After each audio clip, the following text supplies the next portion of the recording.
Good morning, good morning, good morning, very good morning everyone. Aarzoo, Shweta, Anshu, Pawan, Ramu, Ramesh, Suraj, Parvati, everyone very very good morning. एक बार जल्दी से comment कर दें, मेरी वॉइस क्लियर आ रही है आप लोगों के पास? सब कुछ बेहतर है, क्लियर है? अगर तो शुरुआत करें क्लास की।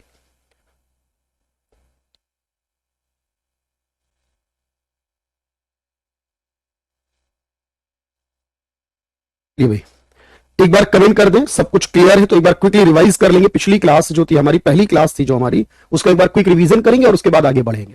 चलिए आप मुझे बताएंगे जल्दी से कि कौटिल्य के द्वारा जो अर्थशास्त्र लिखी गई किताब है, उस अर्थशास्त्र किताब का संबंध किस चीज से था और किस दौर में वो किताब लिखी गई, किस शासन में वो किताब लिखी गई थी? पहला सवाल। दूसरा सवाल आप मुझे बताएंगे कि जो इकोनॉमिक्स है हमारे पास, जिसका मतलब होता है कि संसाधनों को मैनेज करना, उनको यूज करना, एफिशिएंट तरीके से इस्तेमाल करना है, लेकिन बेसिक तौर पर इसकी जरूरत क्यों पड़ती है? इकोनॉमिक्स क्यों अराइज हुई है दुनिया में? इकोनॉमिक्स का संबंध किसके साथ सबसे अधिक होगा? देखो, सबसे पहली चीज याद रखना है कि इसके बाद आगे बढ़ेंगे बिल्कुल, तो आप कहेंगे कि जो इकोनॉमिक्स, जो अर्थशास्त्र किताब आई थी, वो पॉलिटिकल एस्पेक्ट पे थी, चंद्रगुप्त मौर्य के शासन में लिखी गई किताब थी कि किस तरीके से हमें एक शासन को आगे बढ़ाना, एक शासन का, राज्य का निर्माण करना है। पहली बात। दूसरी बात यह थी कि यहां पर जो इकोनॉमिक्स आई है, उसका संबंध या कारण जो है संसाधनों का कमी, संसाधनों की स्केर्सिटी, संसाधनों का लिमिटेड होना, आप इसे कह सकते हो। वालेकुम सलाम भाई सुहेल। चलिए ध्यान से सुनना है। इसके बाद मैंने आपसे पूछना है, माइक्रो और मैक्रो दो तरह की इकोनॉमिक्स हैं, ये दोनों शब्द किसने दिए हैं और इन दोनों इकोनॉमिक्स में मेजरली क्या डिफरेंस होता है? चलिए भाई जल्दी से। कोई बात नहीं अविनाश, बात को समझ के चलो। अभी तो मैंने आपको बताया माइक्रो और मैक्रो ये दोनों शब्द रेगनर फ्रिश ने दिए हैं, और रेगनर फ्रिश ने, याद रखना यहां पर इन दोनों शब्दों को दिया, जिसमें माइक्रो का मतलब छोटा है, यानी इंडिविजुअल है। इंडिविजुअल का मतलब एक के बारे में, एक व्यक्ति, एक कंपनी, एक फर्म के बारे में है, वो माइक्रो में चला जाएगा। जो कलेक्टिव के बारे में है, सामूहिक के बारे में, पूरे देश के बारे में, पूरे राज्य के बारे में है जनरली, वो हमारा मैक्रो में चला जाएगा। दो तरह से डिवाइडेशन किया गया है। और फाइनली मैंने बताया था इकोनॉमिक्स के फादर हैं एडम स्मिथ, और इकोनॉमिक्स वर्ड आया है ग्रीक भाषा से, ग्रीक लैंग्वेज से। जो भी मनी रिलेटेड हो वो सारा आर्थिक इकोनॉमिक है, जो मनी रिलेटेड नहीं है वो नॉन इकोनॉमिक है। यहां तक की बात आशुतोष हो चुकी है, बिल्कुल आपका कमेंट देखेंगे अभी। और अब मेरी बात को समझिएगा कि हमने माइक्रो और मैक्रो यानी इकोनॉमिक्स को दो पार्ट में बांटा था। आज हम जो बात करेंगे वो है इकोनॉमी के पार्ट्स के बारे में। बहुत ध्यान से समझना। देखो, जितना सुनने की कोशिश करोगे अभी आएगा सब कुछ समझ में, आपको थोड़ा सा समझते रहिए और मेरे साथ जुड़े रहिए। पहले तो देखिए, मैंने आपसे ये कहा था कि इकोनॉमी क्या होती है। इकोनॉमी का मतलब एक ज्योग्राफिकल एरिया को बताया था। मैंने कहा आपसे कि कोई भी गांव, शहर, राज्य या कोई भी देश जिसकी अपनी एक ज्योग्राफिकल बाउंड्री है, जैसे भारत में कश्मीर से लेकर कन्याकुमारी तक है, पोरबंदर इधर गुजरात से लेकर उधर अरुणाचल प्रदेश तक है, ये हमारा भारत है। ये भारतीय अर्थव्यवस्था इकोनॉमी है। हर अर्थव्यवस्था में संसाधनों की मात्रा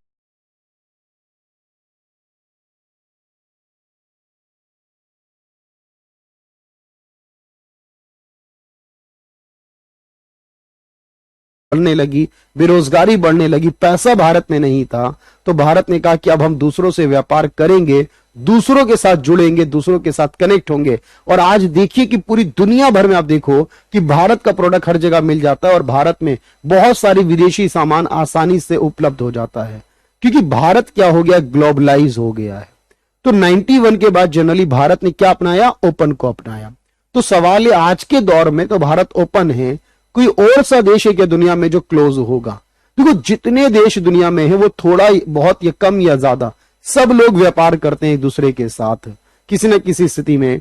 नॉर्थ कोरिया को हम एक तरह से देश मानते हैं, क्योंकि नॉर्थ कोरिया जो है, उत्तरी कोरिया का नाम सुना है आप लोगों ने, और एक देश है तुर्कमेनिस्तान के नाम से, वो भी उत्तरी कोरिया जैसा ही है। ये दो ऐसे देश हैं दुनिया के जो दूसरों के साथ कोई भी कनेक्शन नहीं रखते, ज्यादातर अपने ही देश में रहते हैं और कोई भी व्यापार लेन देन मुख्य देशों के साथ नहीं करते। उन्हें क्या बोला जाएगा, क्लोज्ड बोला जाएगा। तो बात यह समझ में आई हमें कि जो देश एक्सपोर्ट इंपोर्ट करते हैं वो ओपन है, जो एक्सपोर्ट इंपोर्ट नहीं करते वो क्लोज है। भारत पहले क्लोज था, अब ओपन हो चुका है। भारत पहले प्रोटेक्शनिज्म की भावना पे था, अब ग्लोबलाइजेशन की भावना पर है। पहले व्यापार पर प्रतिबंध लगाकर रखते थे, लेकिन अभी व्यापार के प्रतिबंध हटा दिए हैं भारत सरकार ने 91 के बाद से। बात क्लियर हो गई हो तो एक बार यस का कमेंट कर दें कि दो इकोनॉमी का मतलब यहां पर क्या होगा। सबसे पहले हम कहेंगे on the basis of trade, Hindi में व्यापार के आधार पर। के आधार पर। तो व्यापार के आधार पर पहला होता है जिसे कहेंगे ओपन इकोनॉमी, खुली अर्थव्यवस्था।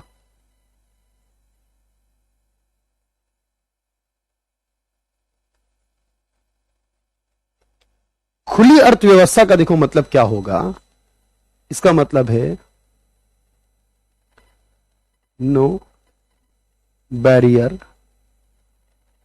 या restriction on international trade. International trade, इसको आप ऐसे कह सकते हो, अंतर्राष्ट्रीय व्यापार पर जो दूसरे देशों के साथ होते हैं, अंतर्राष्ट्रीय व्यापार पर कोई प्रतिबंध नहीं। या इसी बात को और तरीके से कह सकते हो कि जहां पर परमिशन या अलाउड किया गया हो, permission of exports and imports.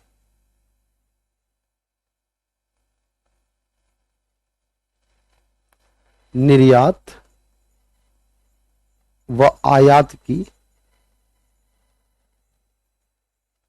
अनुमति। तो इन देशों को कहा जाता है ओपन इकोनॉमी। बिल्कुल हो जाएगा भाई, वो अलग से पढ़ते रहिएगा, को कहा जाता है ओपन इकोनॉमी। बिल्कुल हो जाएगा भाई, वो अलग से पढ़ते रहिएगा। रिपीट करा मैंने कि जो देश एक्सपोर्ट इंपोर्ट करते हैं दूसरों के साथ, वो ओपन कहलाते हैं, और वो देश जो दूसरों के साथ व्यापार नहीं करते उन्हें क्लोज्ड कहा जाता है, बंद अर्थव्यवस्था। इकोनॉमी यानी बंद अर्थव्यवस्था। इसका मतलब क्या है? बंद अर्थव्यवस्था का मतलब है बैरियर या रिस्ट्रिक्शंस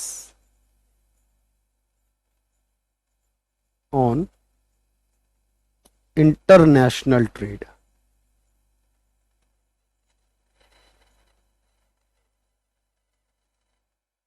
अंतर्राष्ट्रीय व्यापार पर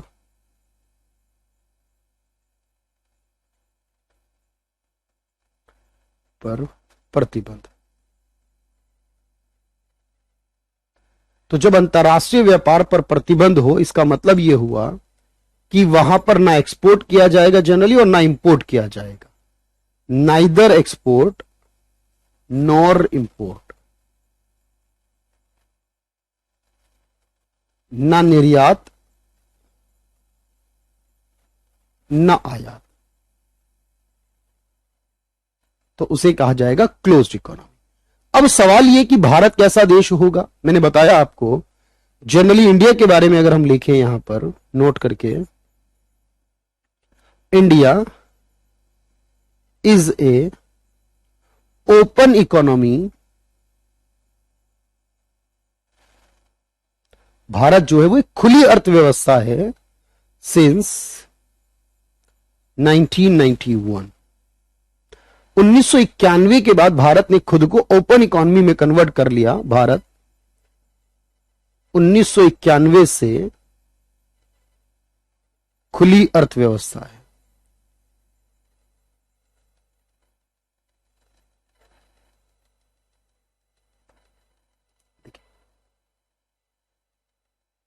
तो India is a open economy. इसे डन कर लीजिए एक बार पहले आराम से, फिर उसके बाद आगे बढ़ेंगे और समझेंगे कि इसमें अच्छा है या बुरा हुआ है हमारे साथ।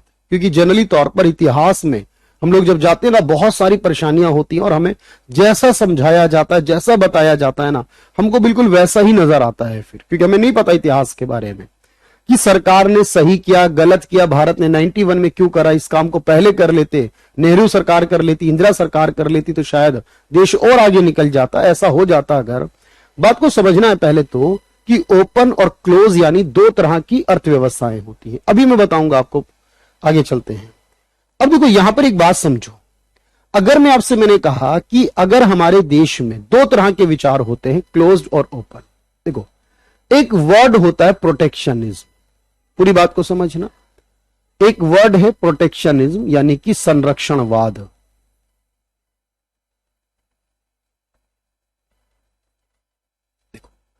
इस संरक्षणवाद का मतलब क्या होगा? मैंने बताया आपको कि अगर ये छोटी मछली है, जो बड़ी मछली है वो खा जाती है बड़ी मछली छोटी को, इसका मतलब यह है कि बड़े व्यापारी, बड़े कारोबारी, जैसे जियो को देखिए, अंबानी जी की कंपनी ने जितनी छोटी छोटी टेलीकॉम कंपनियां भारत में थी पिछले 7-8 साल के अंदर, उन सबको लगभग लगभग खत्म कर दिया है। तो इसका मतलब यह कि हमारी कंपनियों को क्या अपनाने की जरूरत थी? ये वाली रणनीति अपनाने की जरूरत थी। इसको बोलते क्लोज्ड इकोनॉमी का संबंध है। तो प्रोटेक्शनिज्म का मतलब होता है देश के घरेलू उद्योगों को, देश के घरेलू उद्योगों को अंतर्राष्ट्रीय प्रतियोगिता से बचाना, कैसे बचाना या संरक्षण देना, उनको प्रोटेक्ट करना। इसका मतलब है to protect domestic industries of country, of a country from international competition, competition.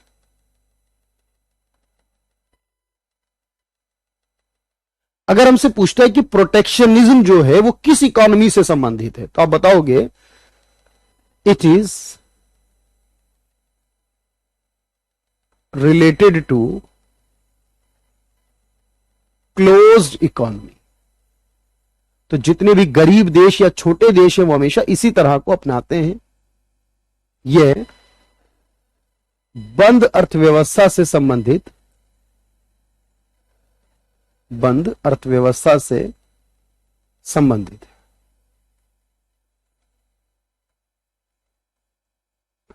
Closed economy से, ठीक है। अच्छा, दूसरी बात मैंने आपसे कही कि दूसरी बात है ग्लोबलाइजेशन वर्ड। इस वर्ड का मतलब क्या है? ग्लोबलाइजेशन। इसे कहते हैं हिंदी में वैश्वीकरण।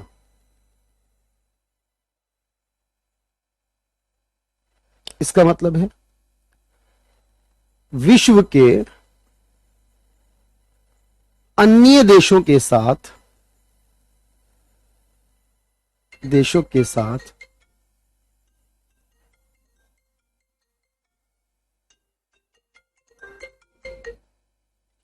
विश्व के अन्य देशों के साथ वस्तु, सेवा, पूंजी, तकनीक का लेन देन करना।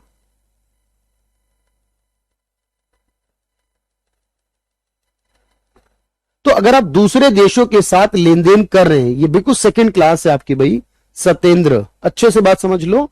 तो आप क्या कहोगे? To exchange goods, service, capital यानी पैसे का लेन देन करना, technique with rest of world. तो जब दुनिया के दूसरे देशों के साथ आप एक्सचेंज करोगे, लेन देन करोगे, उसको बोलेंगे ग्लोबलाइजेशन। अब आप मुझे बताइए ग्लोबलाइजेशन का संबंध किससे होगा?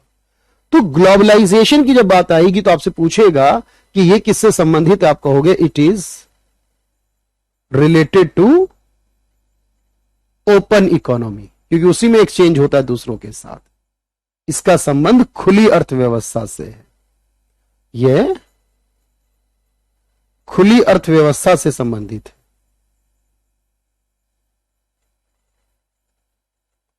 से संबंधित है। तो ये दो चीजें याद रखनी है कि दो इकोनॉमी है, दोनों की अपनी रणनीति है। एक में ग्लोबलाइजेशन है और एक में प्रोटेक्शनिज्म है। फिलहाल भारत जो है वो एक ओपन इकोनॉमी है। डन कर लीजिए और जल्दी से कमेंट कर दीजिए इस बात का। इसके बाद सेकंड की तरफ चलेंगे।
ठीक है भाई, पहला पॉइंट क्लियर हो गया है। अभी फर्स्ट टॉपिक तो ये आपके पास पहली वाली स्लाइड है, इसको डन कर लिया होगा आपने फर्स्ट वाले को, और उसके बाद फिर सेकंड वाले को डन कर रहे हैं।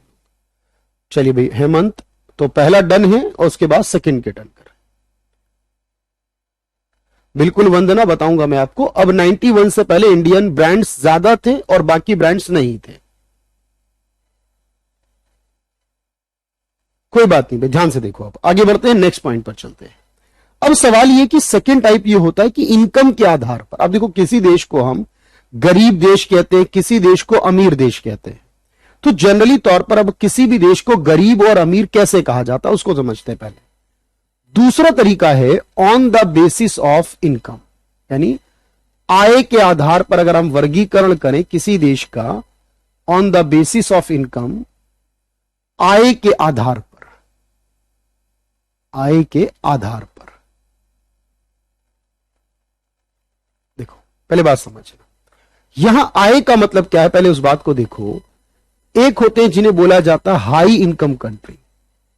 चार तरह से डिवाइड किया जाता है। पहला, हाई इनकम कंट्री, यानी उच्च आय वाले देश कौन से होंगे।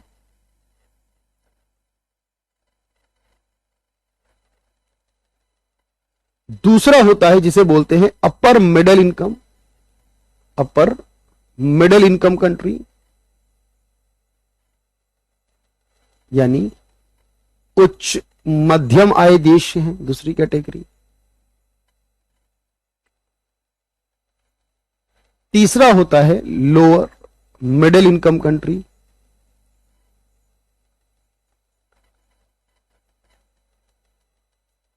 यानी कम मध्यम आय देश।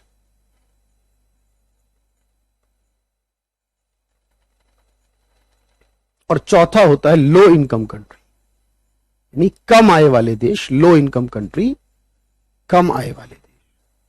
जब हम इनकम के आधार पर बात करते हैं तो इनकम को देखो, मीनिंग को समझना पहले।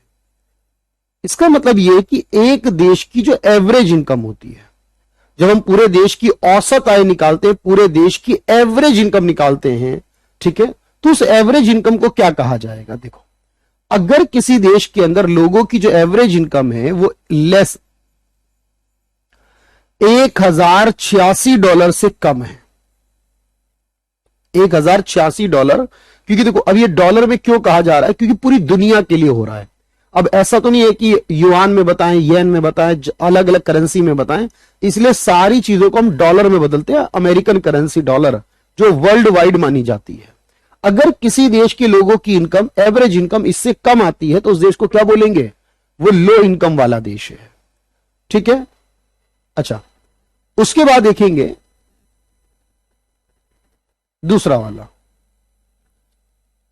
जब लोगों की इनकम किसी देश के अंदर $1086 से लेकर $4255 तक आती है, किसी देश के लोगों की इनकम अगर $4055 तक आती है, $1086 से लेकर, बेसिक तौर पर उसको बोला जाएगा वो लोअर मिडिल इनकम कंट्री है, कम मध्यम आय देश में आता है। ठीक है, चलो उसके बाद अगर किसी देश के लोगों की जो इनकम है, देखो वो $4256 से लेकर $13,205 तक आती है, तो उस देश को हम अपर मिडिल इनकम कंट्री बोलते हैं। बहुत आराम से बात याद रखनी। और जिस देश के अंदर देखो यहां पर इनकम जो होती है वो मोर देन, वहां के लोगों की जो औसत आय है अगर वो मोर देन $13,205 से ज्यादा होती है अगर, तो फिर इसको हाई इनकम वाला कहा जाता है। पहले तो ये बात समझो। अब सवाल ये देखो यहां विकी कि भारत कैसा है। देखो चीजें बहुत सारी हैं इसलिए समझना पड़ता है पहले तो। अब एक बात आती है कि यहां पर हम देखेंगे कि सर इंडिया की कितनी है प्रति व्यक्ति आय, यानी पर कैपिटा इनकम। पहली चीज है भारत की जो प्रति व्यक्ति आय बताई गई है, जो औसत आय बताई गई है भारत की, वो कितनी बताई गई है। अब भारत की जो प्रति व्यक्ति आय है वो लगभग में, अप्रॉक्स में, क्योंकि कम ज्यादा होता है, वो लगभग में 2170 या $2200 कही गई है। भारत की जो औसत आय वो लगभग $2200 कही गई है। और $2200 एक साल की होती है। बताता हूं मैं आपको अभी, $2200 इनकम है एक व्यक्ति की एक साल की औसत भारत में। जो लगभग लगभग इंडिया में कितने डॉलर रुपए बन जाते हैं, 2 लाख रुपए के आसपास बन जाते हैं। ठीक। अब सवाल ये कि अगर 2200 है तो सर बताओ, इस हिसाब से तो हम इस बीच में आते हैं। इसका मतलब ये हुआ कि भारत जो है वो एक लोअर मिडिल इनकम वाली कंट्री है। ना भारत बहुत गरीब है ना बहुत अमीर है, लोअर मिडिल इनकम कंट्री है भारत। यानी भारत को पूछा जाएगा तो आप कहोगे कम मध्यम आय वाला देश है भारत।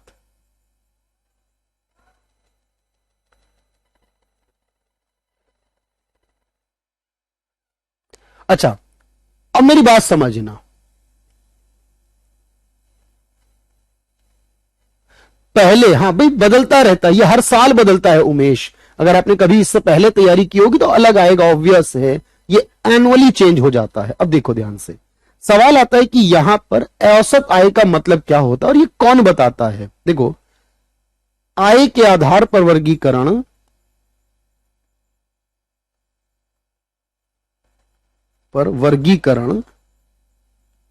ध्यान रखना, सवाल यह है कि किसने बनाया यह पैरामीटर, कौन डिफाइन कर रहा है कि सर ये एक इतने डॉलर तक वाला गरीब है, इतने डॉलर वाला अमीर है, ये कौन कर रहा है? World bank.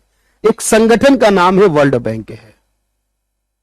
ठीक है, तो ये आय के आधार पर वर्गीकरण जो है ये वर्ल्ड बैंक द्वारा किया जाता है। ये एक संस्था है, तो एक संस्था है जिसका नाम है वर्ल्ड बैंक।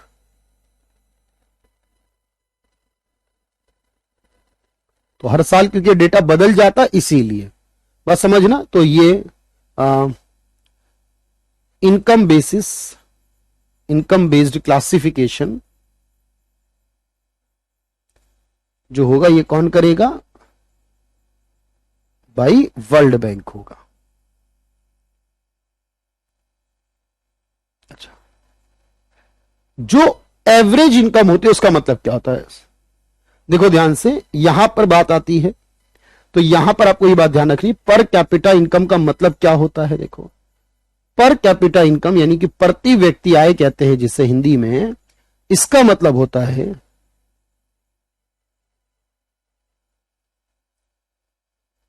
एक वर्ष में, बात समझना, एक वर्ष में कि एक देश के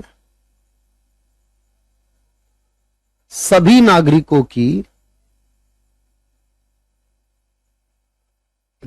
की औसत आय।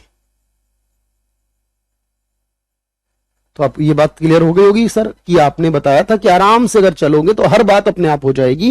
ये एक साल की होगी, एक देश के सभी लोगों की होगी, यानी इसका मतलब है average income of all citizens of a country in a year. तो बस आपको इतना ही पूछेगा कि भारत कौन सी अर्थव्यवस्था इनकम के आधार पर, और इसका क्लासिफिकेशन कैसे किया जाता है औसत आय को देखकर। बात क्लियर हो चुकी हो तो इसको डन कर लेंगे और कमेंट कर देंगे। बात क्लियर है भाई?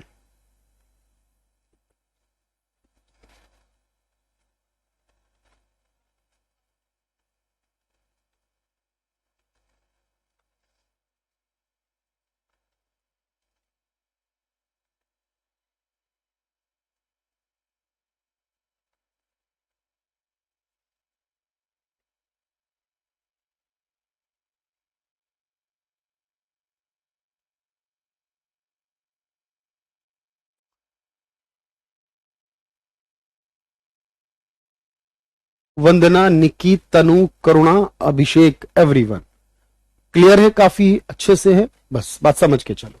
ये पैरामीटर है और इस पैरामीटर के आधार पर कोई देश सबसे ऊपर होगा, कोई इससे नीचे, उसके बाद 4 कैटेगरीज में टोटल डिवाइड किया गया है।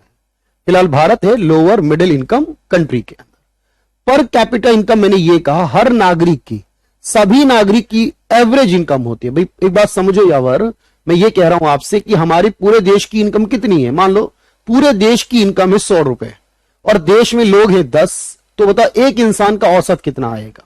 भाई एवरेज इनकम का मतलब ये होगा जो हमारे देश की आय होगी। देखो इसको कैसे निकाला जाएगा, इसका फॉर्मूला बताऊं मैं। जो हमारे देश की राष्ट्रीय आय होगी, यानी पूरे देश की आय होगी, राष्ट्रीय आय होगी जो देश की, उस राष्ट्रीय आय को जब हम भाग करेंगे देश की कुल जनसंख्या से, तो बताओ एक व्यक्ति का आया सबका आया? जब राष्ट्रीय आय को, नेशनल इनकम को टोटल पॉपुलेशन से भाग कर देंगे, बस उसी को औसत कहा जाएगा, उसी को एवरेज कहा जाएगा। यही तो होता है एवरेज निकालना। मैथ्स में कितना एवरेज निकालते हैं भाई? हर चीज में टोटल पॉपुलेशन से भाग करेंगे कुल जनसंख्या से। अच्छा, अब तीसरा तरीका देखते हैं। कुछ बच्चे कहते हैं सर इंडिया तो मिक्स्ड है। भाई इंडिया मिक्स्ड भी है, इंडिया लोअर मिडिल भी है, और इंडिया ओपन भी है, और इंडिया और भी कुछ है, आगे बताऊंगा, समझना ध्यान से। अब देखो, एक तरीका होता है इसमें, उस तरीके को बोलते हैं on the basis of ideology. पूरी बात को समझना, on the basis of ideology. इसका मतलब होता है विचारधारा के आधार पर, विचारधारा के आधार पर। देखिए, विचारधारा का मतलब क्या होगा? देखो, विचारधारा का मतलब यह होता है हमारी आइडियोलॉजी, हम क्या सोचते हैं, कैसे काम करते हैं, इस आइडियोलॉजी के आधार पर। देखो, दुनिया में जनरली दो विचारधाराएं होंगी। पहला क्या है? पहली विचारधारा यह कहती है कि जो इकोनॉमिकल एक्टिविटी है, जो इकोनॉमिकल फंक्शन है, जो इकोनॉमिकल वर्क है, जैसे मान लीजिए इस मार्कर की कीमत को डिसाइड करना है, ये मार्कर की कीमत कौन डिसाइड करेगा? दो चीजें हैं। पहली चीज ये है कि या तो इसकी कीमत सरकार डिसाइड करेगी, या फिर इसकी कीमत जो है वो डिमांड और सप्लाई, बाजार में अपने आप चेंज होगी, डिमांड सप्लाई के हिसाब से डिसाइड होगी। जैसे अगर आप देखते हो बहुत सारी चीजों को जब आप खरीदने जाते हो दुकान पर, तो उसकी कीमत जो है वो सरकार की तरफ से निर्धारित होकर आती है। लेकिन जैसे फल खरीदते हो, सब्जियां खरीदते हो, उसकी रोज कीमत घटती बढ़ती है। 10 दिन पहले कुछ और था, आज हम कुछ और देख रहे हैं। इसका मतलब है वो डिमांड सप्लाई से चलता है। जो विचारधारा अमेरिका में और यूरोप में चलती है, वहां पर एमआरपी नहीं होता है चीजों पर, वहां पर डिमांड सप्लाई के हिसाब से कीमत चेंज होती रहती है। यानी सरकार कोई फैसला वहां नहीं करती है, इकोनॉमिकली फैसला। दूसरा जो रशिया था, यानी सोवियत संघ नाम का देश था, जो 91 में टूट गया था, आपने सुना होगा, यूक्रेन भी पहले उसी का हिस्सा था। ये जो 91 में सोवियत संघ था, उसके अंदर यह था कि सब कुछ चीजों पे सरकार का कंट्रोल होगा, हर चीज सरकार करेगी, कीमत सरकार बताएगी, प्रोडक्शन कितना है सरकार करेगी, क्योंकि सरकार करेगी तो बराबरी लेकर आएगी, सबको बराबर करेगी। तो दो विचारधाराएं चलती है, लेकिन भारत ने ये कहा नहीं, हम इन दोनों में से दोनों को थोड़ा थोड़ा फॉलो करेंगे। ना तो अमेरिका की तरह पूंजीवाद है, ना रशिया की तरह समाजवाद में है, हम मिश्रित में हैं, जहां पर हमारे पास कुछ चीजें सरकारी, कुछ प्राइवेट है। सरकारी स्कूल, सरकारी प्राइवेट स्कूल, सरकारी हॉस्पिटल, प्राइवेट हॉस्पिटल, सरकारी ट्रांसपोर्ट, प्राइवेट ट्रांसपोर्ट, सरकारी बैंक, प्राइवेट बैंक, सरकारी इंश्योरेंस, प्राइवेट इंश्योरेंस। इस तरीके से अगर आप देखोगे तो हमारे यहां दोनों चीजों का कॉम्बिनेशन है। That's why we are mixed. हमें जॉइंट सेक्टर में जहां दोनों चीजें मिल जाएंगी, आपको सरकारी भी और प्राइवेट भी होगा। चलिए अब मेरे बात समझिएगा ध्यान से। तो इसमें पहला टाइप आता है, उसे कहते हैं कैपिटलिज्म, या इसी को बोलते हैं मार्केट, या इसी को बोलते हैं फ्री इकोनॉमी, यानी हिंदी में कहते हैं पूंजीवादी या बाजार या मुक्त अर्थव्यवस्था।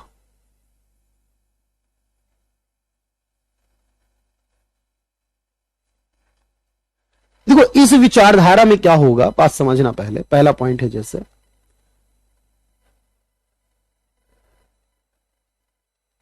इसे आप कई तरीके से लिख सकते हो, प्राइवेट सेक्टर ऑनरशिप, यानी जो चीजें होंगी उन पे किसका अधिकार होगा? प्राइवेट वालों का अधिकार होगा।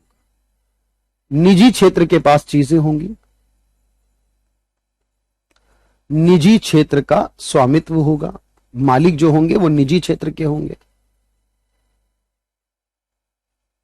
प्राइवेट के पास होगा सब कुछ। नो इंटरफेयर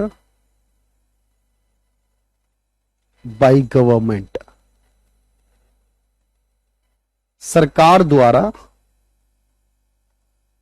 हस्तक्षेप नहीं होगा, सरकार कोई इंटरफेयर नहीं करेगी इकोनॉमिक्स के अंदर। No interfere by government. Private sector की ऑनरशिप होगी। यहां पर आप जितनी चाहे संपत्ति कमाओ, कितने अमीर हो जाओ, कोई फर्क नहीं। सरकार ये नहीं कहेगी तुम अमीर क्यों बनते जा रहे हो, पैसा कमाओ, टैक्स भरो, जितने अमीर हो सकते हो जाओ। जैसे कि एलन मस्क दुनिया के सबसे अमीर हो गए थे, उसके बाद दूसरे व्यक्ति वो सबसे अमीर हो गए। तो इसका मतलब यहां पर हुआ कि यहां पर राइट है आपको अपनी संपत्ति को बढ़ाने का, राइट है प्राइवेट प्रॉपर्टी जमा करने का। अब जितनी चाहे अपनी संपत्ति को जमा करिए। निजी संपत्ति का पूर्ण अधिकार है आपको।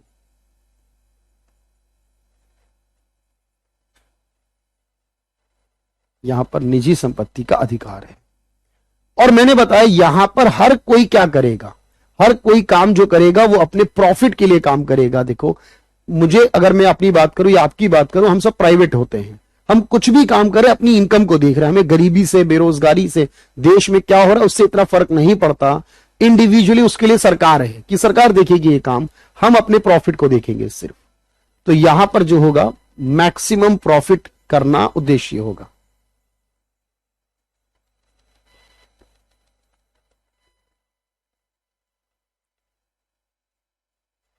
तो अधिकतम लाभ कमाना,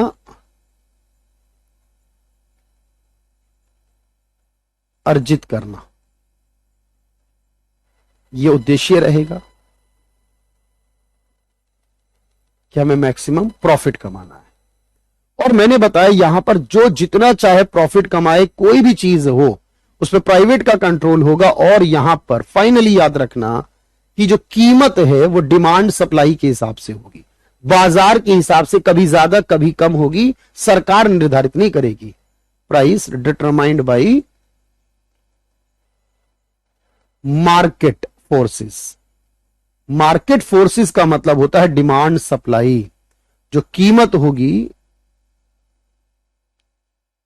वो डिमांड और सप्लाई के हिसाब से कीमत निर्धारण।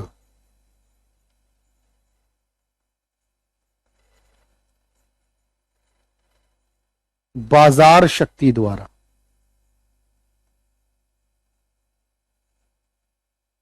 बाजार शक्ति मतलब मांग व पूर्ति के द्वारा। ठीक है। तो ये वाली जो अर्थव्यवस्था ये कहां देखने को मिलेगी? यूरोप में मिलेगी, अमेरिका में मिलेगी। दूसरी विचारधारा देखो क्या है हमारी।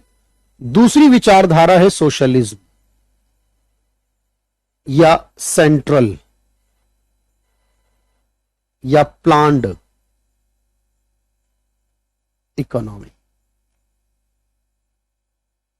हिंदी में क्या कहेंगे इसे? समाजवादी या केंद्रीय या नियोजित अर्थव्यवस्था। प्लान मतलब जो प्लानिंग से चले, नियोजित अर्थव्यवस्था। अच्छा, ध्यान से समझना। ये वाली जो विचारधारा है समाजवादी, इसमें जो होगा पब्लिक सेक्टर की ऑनरशिप होगी। सब चीजें जो होंगी वो सरकार के हिसाब से होंगी। पब्लिक सेक्टर ऑनरशिप का मतलब है सरकारी का अधिकार होगा, सार्वजनिक क्षेत्र का स्वामित्व होगा।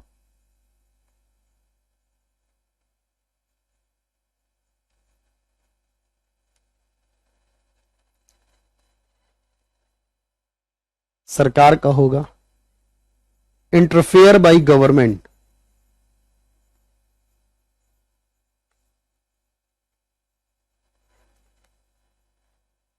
सरकार का पूर्ण नियंत्रण या हस्तक्षेप होगा।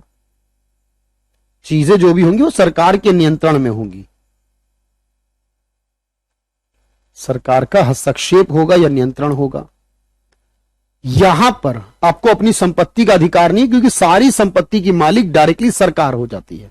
सब कुछ सरकार कहते हैं, स्टेट इकोनॉमी भी बोलते हैं, बिल्कुल, जहां पर आपके पास समाजवाद होता है। No right to private property, no right to private property. आप बहुत ज्यादा संपत्ति जमा नहीं कर सकते हैं अगर इस विचारधारा में चलेगा देश। निजी संपत्ति का अधिकार नहीं।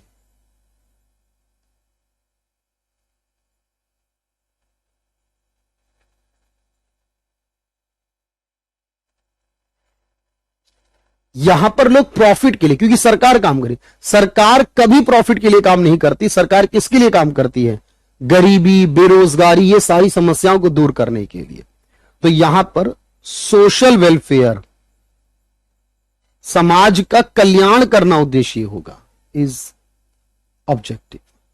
इसका उद्देश्य क्या होगा सरकार का? समाजवादी क्यों अपनाया? ताकि अमीर और गरीब के बीच अंतर खत्म हो जाए, कोई गरीब ना हो, कोई बेरोजगार ना हो। सामाजिक कल्याण, सर्विस करना यानी सेवाएं देना, कल्याण करना उद्देश्य होगा। और यहां पे जो कीमत होगी वो सरकार ही तय करेगी कि कौन सा सामान कितने का बेचना है, कितना बनाना है। प्राइस डिटरमाइंड बाय गवर्नमेंट, सरकार द्वारा कीमत निर्धारण। तो जो कीमत है उसको निर्धारित करना, उसको डिटरमाइन करने का काम किसका होगा? ये सरकार का होगा। अब देखो, ये वाली जो विचारधारा थी ये चलती थी यूएसएसआर के अंदर, सोवियत संघ कहा जाता है जिसे, यूएसएसआर कहा जाता है जिसे, सोवियत संघ। ये विचारधारा उसमें चलती थी।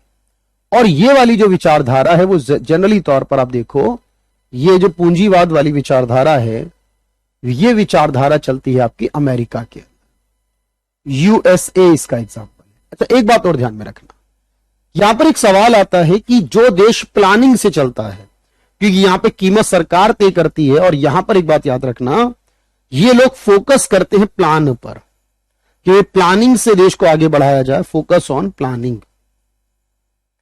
नियोजन पर केंद्रित होता है, नियोजन यानी योजनाएं बनाने पर, यानी योजनाओं पर केंद्रित होता है कि हम प्लान बनाएंगे और उसको देश को आगे बढ़ाएंगे।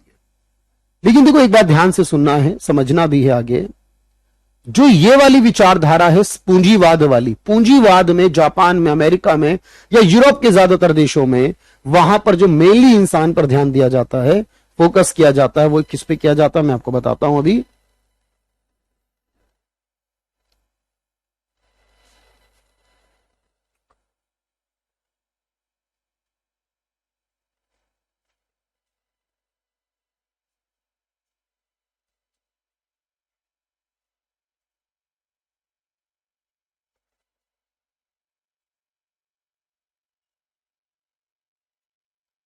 चलो थोड़ा सा कुछ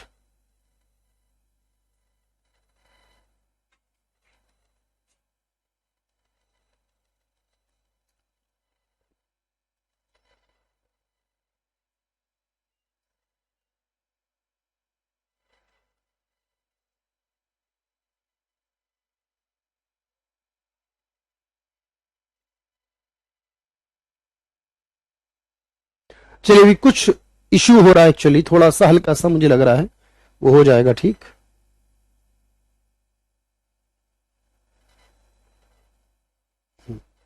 चलिए, हो गया।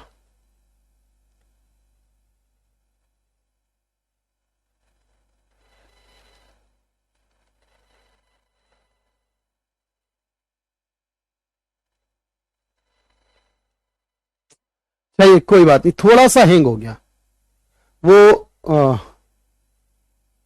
चलो हो जाएगा वो एक बार में, आ गया। चलिए भाई, आ चुका है, थोड़ा सा बेहतर हो गया है, उम्मीद है, वरना सारी फाइल डाउन डिलीट हो जाती है।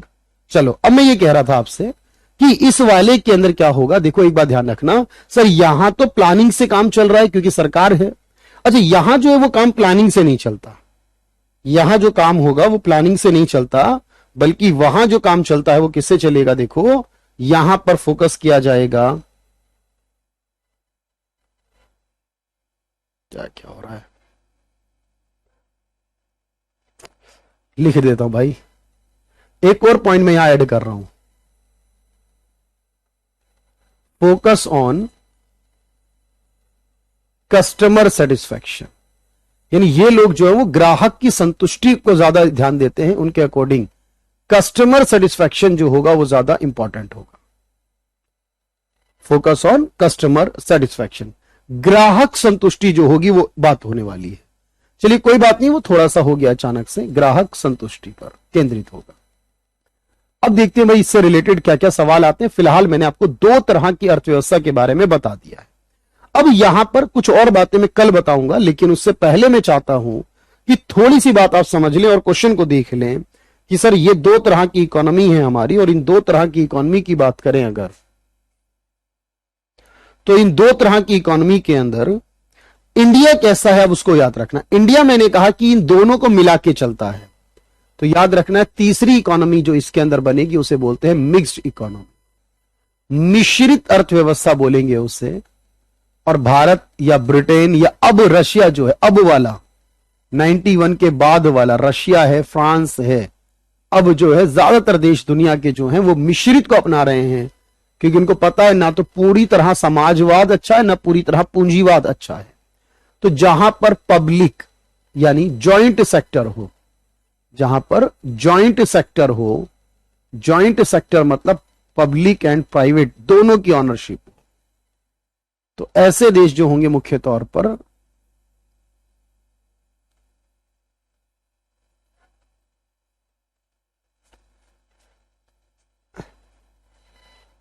उन देशों को मिक्स्ड कहा जाएगा। पाकिस्तान में मिश्रित है, ठीक है। और इसके एग्जाम्पल की बात करें तो इंडिया सबसे बड़ा एग्जाम्पल है इसका, जो मिश्रित अर्थव्यवस्था को फॉलो करता है। अच्छा, अब यहां पर एक सवाल आता है कि दो तीन तरह की विचारधाराएं हमारे पास, आइडियोलॉजी में बात कर रहा हूं, लेकिन कौन सी विचारधारा का समर्थक कौन है। देखो, अगर मैं आपसे बताऊं कि यहां दो व्यक्तियों के नाम आएंगे, ध्यान से सुनना है, जैसे नोट करके, एडम स्मिथ, अब जानते हैं ये कौन है, ये फादर ऑफ इकोनॉमिक्स हैं, जानते हो Adam Smith, support the capitalism ideology.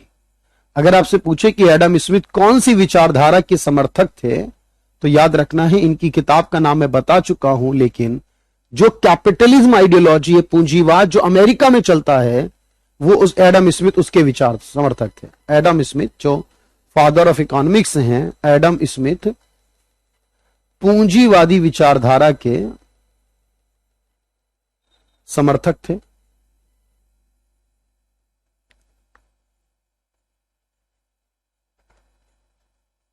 समर्थक हैं या थे। अच्छा, एक दूसरा नाम आता है जिसको कहते हैं कार्ल मार्क्स, बहुत इंपॉर्टेंट नाम है, इनकी किताब भी बताऊंगा, लेकिन एक व्यक्ति का नाम है कार्ल मार्क्स, चाइना है वो ओपन की तरह है और वो मिक्स्ड को ही फॉलो करती है एक तरह से। कार्ल मार्क्स उसे कम्युनिज्म बोलते हैं, थोड़े अलग विचार है उसके, बताऊंगा बाद में। कार्ल मार्क्स जो है वो सपोर्ट करते हैं सोशलिज्म आइडियोलॉजी को,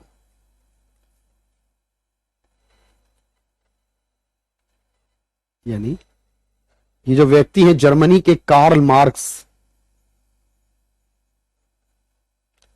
समाजवादी विचारधारा के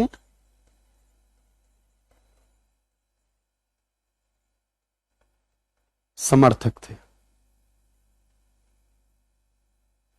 अच्छा, अब एक बात आती है, कार्ल मार्क्स की एक किताब आई थी जिसका नाम था, इनकी एक किताब थी जिसका नाम था दास कैपिटल। एक किताब आई थी जिसे कार्ल मार्क्स ने लिखा था, उसे बोलते हैं दास कैपिटल।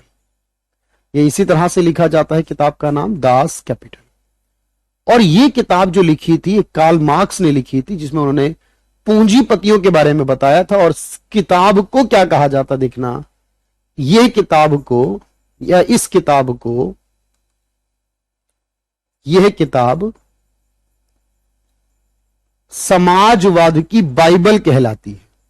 यानी ये किताब ऐसी है जो पूरी समाजवादी है ना, वो दास कैपिटल से जो आई है, ये कार्ल मार्क्स की किताब थी ना, उसी किताब में सिखाया गया है।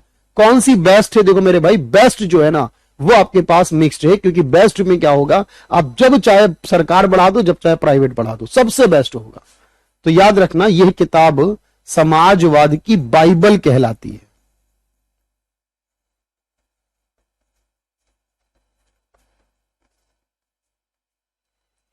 तो भारत एक मिश्रित सेक्टर है, यानी दैट बुक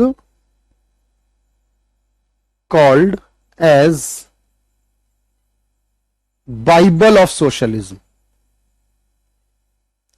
तो बस ये बात ध्यान रखनी है कि दो विचारधाराएं थी, सोवियत संघ जो था ना, देखो यूएसए तो था आज भी और आज भी है। कार्ल मार्क्स एक व्यक्ति रहे, जर्मनी के व्यक्ति हैं, जन्म इनका जर्मनी में हुआ, जैसे बहुत बड़े फिलोसोफर हैं ये आप कह सकते हो इन्हें। तो ये बात कही। अच्छा, एक और बात आती है, यूएसएसआर जो था यानी सोवियत संघ जो था, सोवियत संघ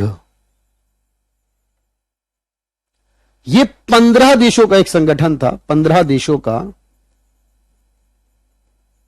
समूह था, ये ग्रुप था, ये 15 कंट्रीज का ये ग्रुप था, जो 1922 से लेकर 1922 से 1991 तक रहा।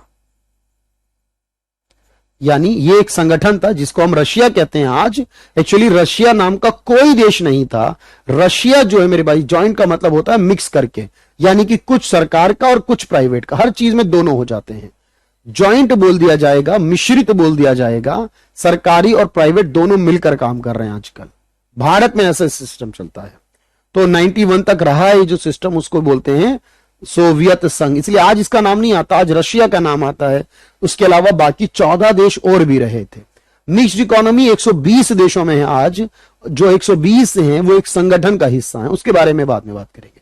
लेकिन मैं चाहता हूं कि जितना हम लोगों ने पढ़ा है, समाजवादी का उदय 1922 में सोवियत संघ से हुआ था, और जब वो टूट गया तो सोवियत संघ के साथ समाजवाद लगभग खत्म। आज दुनिया के ज्यादातर देश या तो पूंजीवाद हैं या फिर वो मिक्स्ड है। एक दो चार देश ऐसे हैं जो आज भी समाजवाद को फॉलो कर रहे हैं, जिसमें एक देश का नाम है जैसे वियतनाम है, क्यूबा है, 2 देश ऐसे हैं छोटे छोटे जो यूज कर रहे हैं। अब देखिए भाई, पहले मैंने कहा था कि आप कुछ भी पढ़ें, कुछ भी समझें, सबसे इंपॉर्टेंट होता है क्या हम उसके क्वेश्चनों को कर पाएंगे, क्या हम लोग ये समझ पा रहे कि जो हमने पढ़ा है वो किस काम का है, उसको जानना देखो बहुत जरूरी है। तो चलिए एक आध एग्जांपल लेते हैं। टाइम देखो, हमेशा एवरी डे आप मॉर्निंग में उठकर टाइम देख लिया करिए, आज की क्लास के शेड्यूल क्या होने वाला है। चलिए मेरे साथ कुछ सवालों के जवाब देंगे और देखते हैं कितना आप लोगों को याद हुआ आज के लेक्चर में।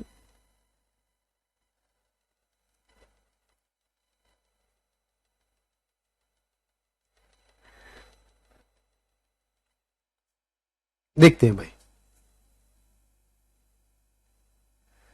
जरूर कर पाएंगे, बिल्कुल होगा। अब ये बताओ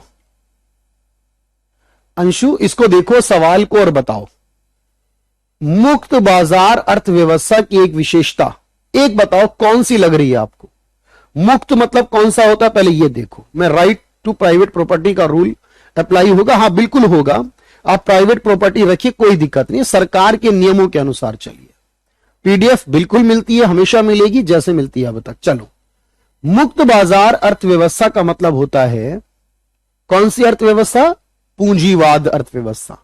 देखो, कीमत का नियंत्रण कौन करता है, सरकार। कीमत नियंत्रण कौन करता है, सरकार।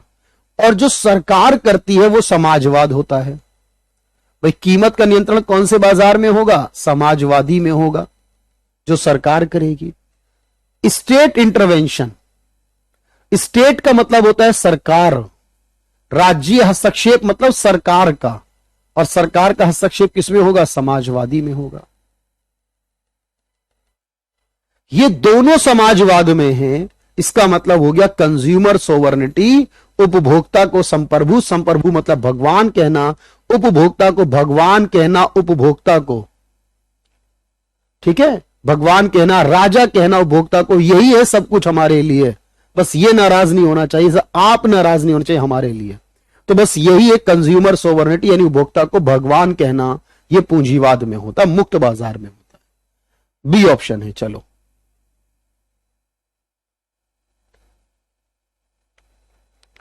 पूंजीवाद की विशेषता नहीं है, ध्यान से सुन लेना, पूंजीवाद की विशेषता नहीं है।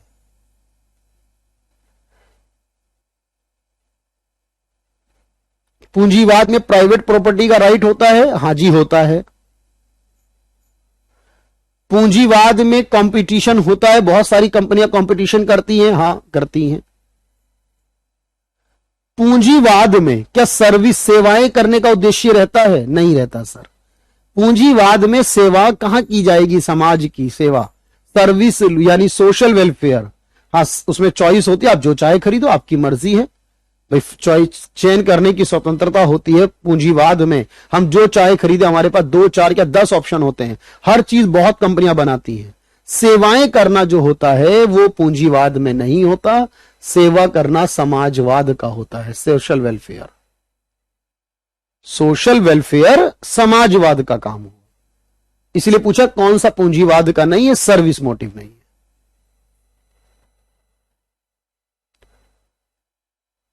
देखो एग्जाम के क्वेश्चन है सारे के सारे, रियल एग्जाम के, इसलिए देख लो बस।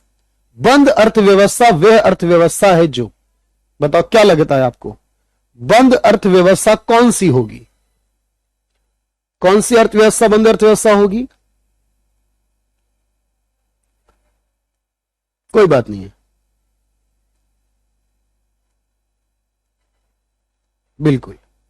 तो देखो यहां पर नाइदर एक्सपोर्ट नॉर इंपोर्ट, ना एक्सपोर्ट करेंगे ना इंपोर्ट करेंगे, ऐसे देशों को बोलेंगे क्लोज्ड इकोनॉमी, बंद अर्थव्यवस्था। क्वेश्चन पढ़ो आराम से, बहुत आराम से पढ़ो।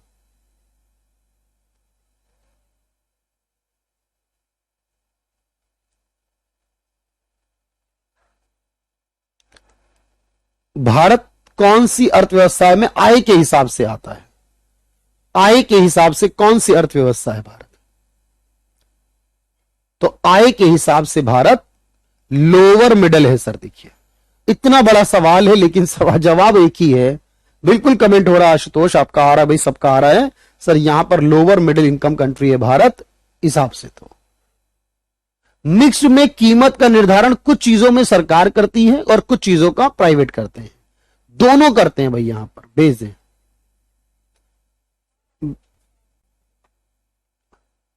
मुक्त बाजार अर्थव्यवस्था में कीमत तंत्र, कीमत कौन तय करता है?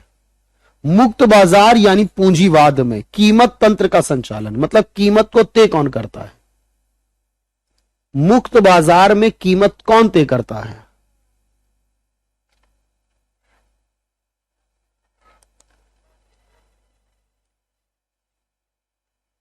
बिल्कुल भाई बता दूंगा, आज नहीं तो कल बता दूंगा। लेकिन वंदना, तो मुक्त बाजार में आपने बताया है डिमांड सप्लाई या सरकार। देखो दो ही करते हैं, या तो सरकार करती है या डिमांड सप्लाई, दो ही ऑप्शन होते हैं।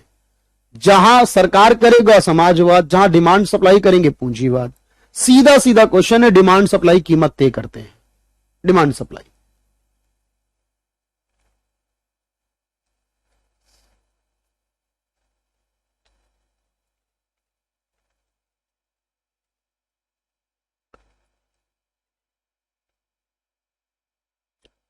संयुक्त क्षेत्र की संकल्पना क्या होती है?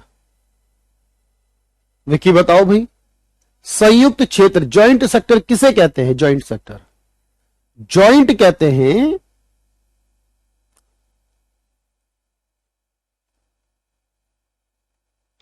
जॉइंट कहते हैं जहां पब्लिक और प्राइवेट दोनों हो।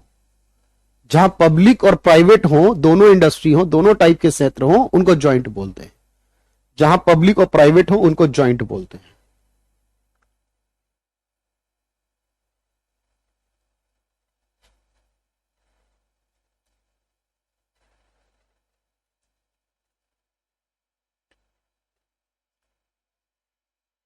सरकारी और निजी किस आधार पे अलग अलग होते हैं?